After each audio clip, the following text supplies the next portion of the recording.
Aquí entre nos, seguimos contigo.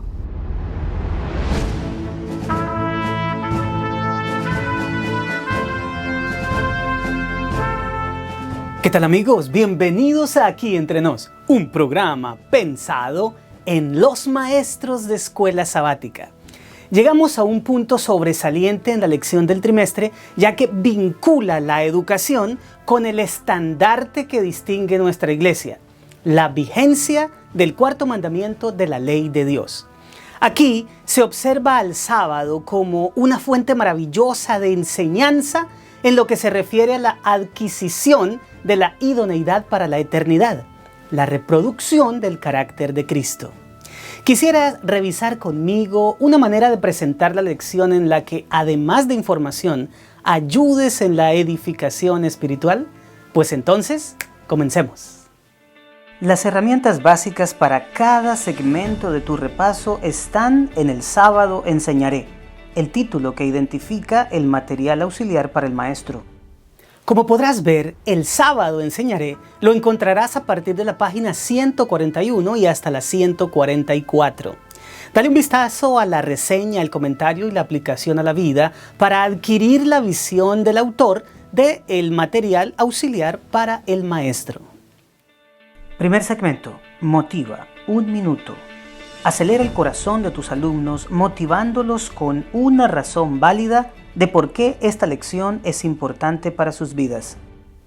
Te recomiendo que comiences la lección con una pregunta que logre que tus alumnos vislumbren la importancia que esta lección podría tener para cada uno de ellos. Pregúntales algo como esto: ¿qué es lo más importante que enseña el sábado a quienes lo observan? Precisamente este repaso se concentrará en esto. Y sin decir más, pasa a la sección que sigue. Segundo segmento, explora, 15 minutos. Extrae de la mente de tus alumnos los 3 aspectos más edificadores del carácter que la lección contiene.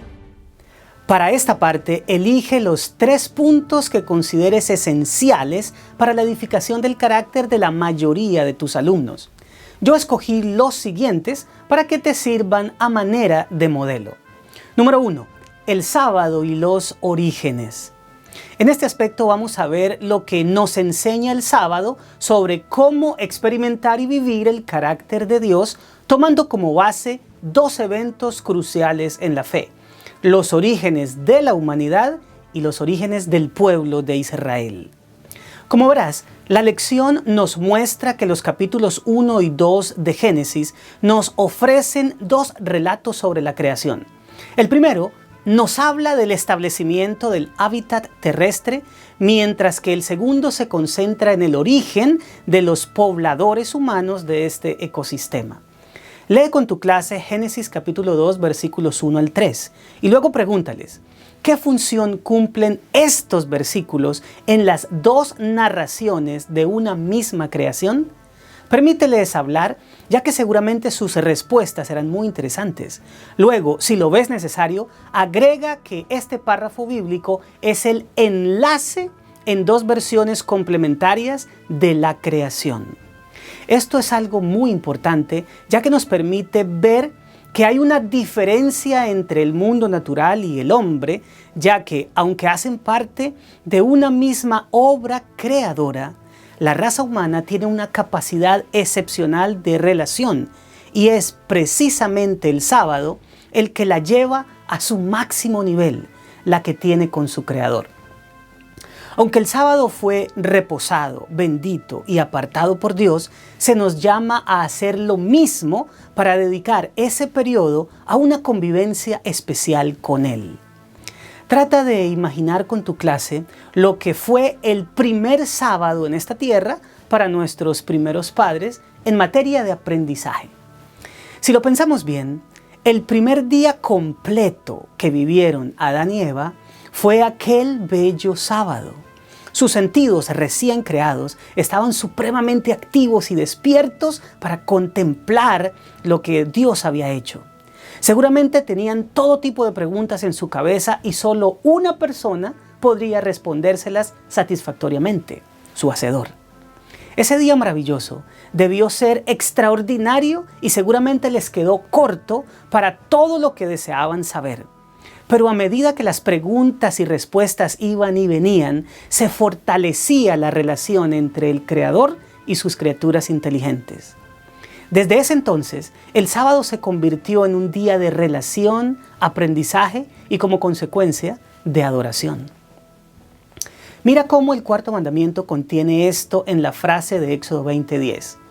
Mas el séptimo día es reposo para Jehová tu Dios. El sentido de esta expresión no es que Dios es el que tiene que reposar.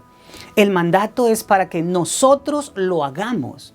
Por lo tanto, lo que significa esta expresión es que el sábado es un periodo para que nosotros lo dediquemos a Jehová nuestro Dios, lo que conlleva la idea de relación exclusiva y especial en la que Él nos enseña y nosotros lo adoramos.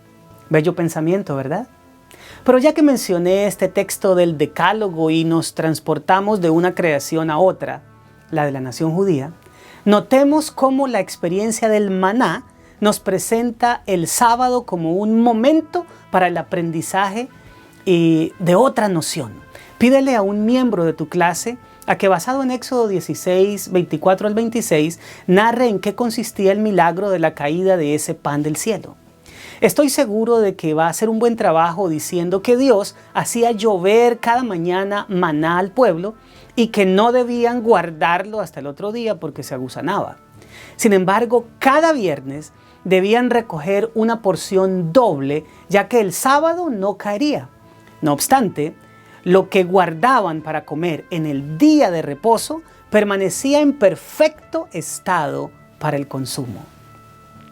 Después de esto, formula una pregunta. ¿Qué enseña este relato sobre el carácter de Dios? Permite que tus alumnos participen porque sus respuestas enriquecerán la clase.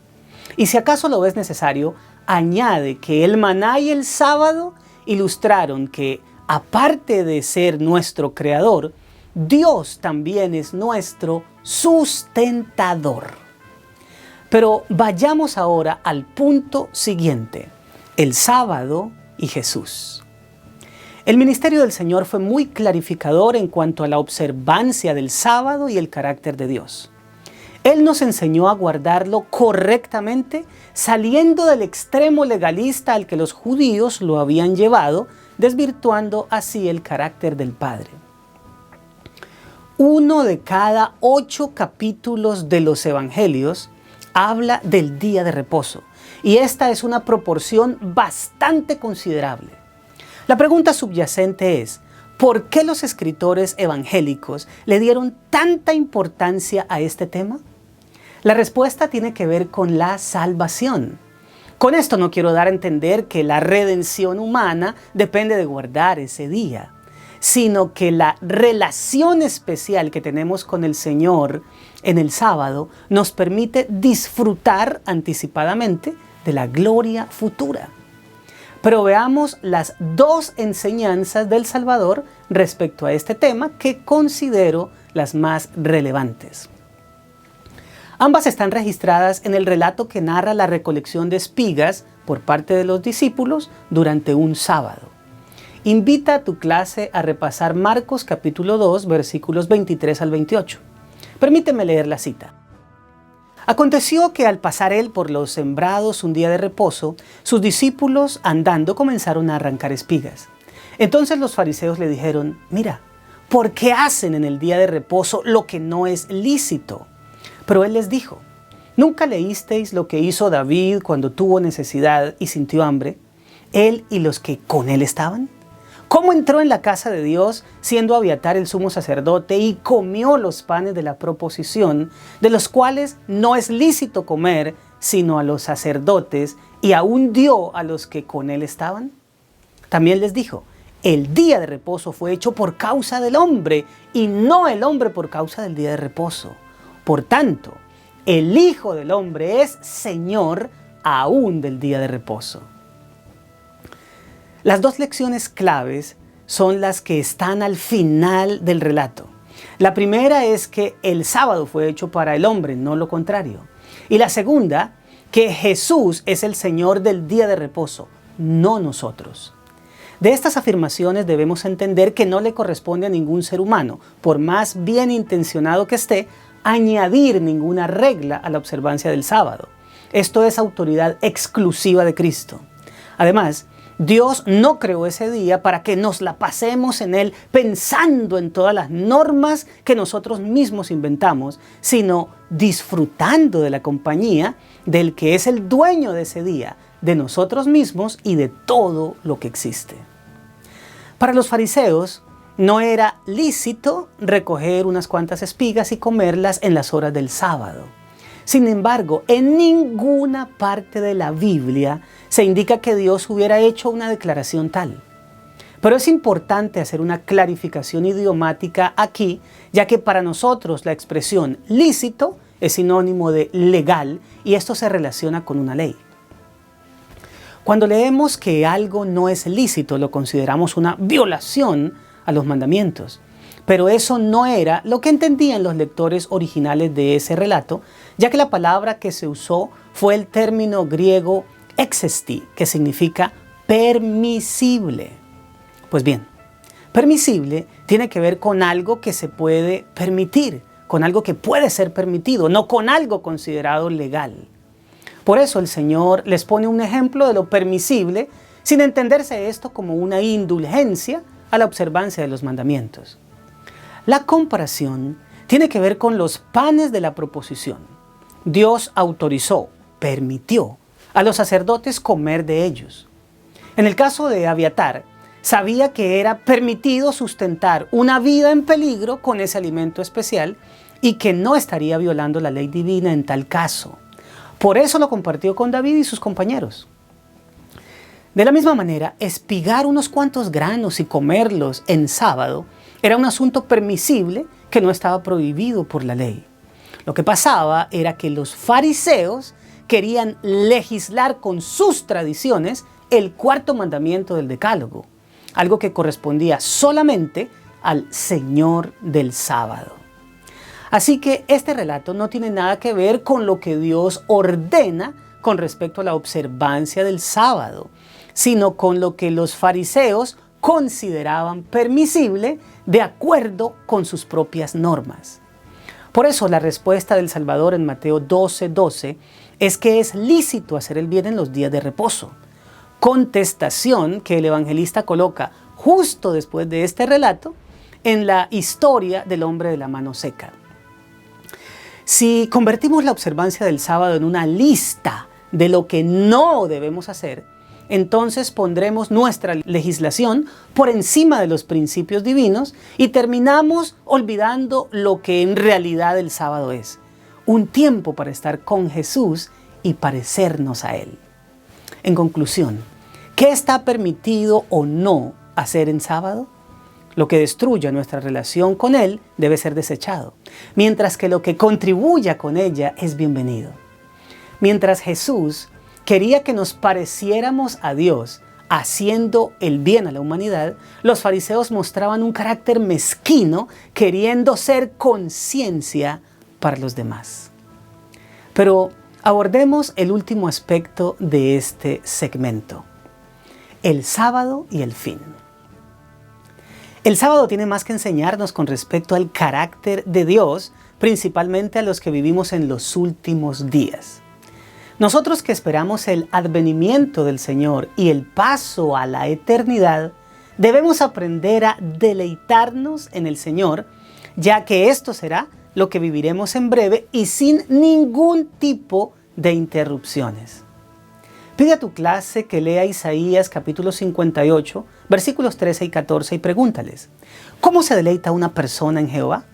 Permíteles dar sus aportes y escúchalos con interés. Luego, si lo ves necesario, agrega que esa expresión no es otra cosa que pasar un tiempo maravilloso en compañía de Él, lo que nos prepara para el momento en que nada nos podrá separar de ese deleite. Por eso, para alguien que ha entendido este concepto, no hay algo así como un interés en que se acabe pronto el sábado, porque sería equivalente a que se acabe pronto el cielo.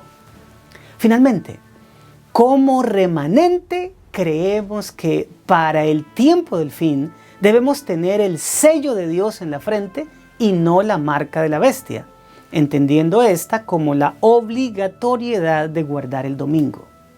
Pero es importante resaltar que no somos sellados por Dios simplemente por creer en la vigencia del sábado, sino por tener su carácter. Así que aunque el sábado jugará un papel importante en el desenlace de los eventos finales, el asunto es más de fe práctica que de adhesiones teóricas. El sábado nos enseña a los que vivimos en los fines de los siglos a permitir que Dios nos transforme al pasar tiempo relacionándonos con Él hasta llegar a tener un carácter semejante al de Cristo, que será lo único que llevaremos a la patria celestial. Después de todo, Isaías 20:12 es claro al decir: y les di también mis días de reposo para que fuesen por señal entre mí y ellos, para que supiesen que yo soy Jehová, que los santifico. Tercer segmento.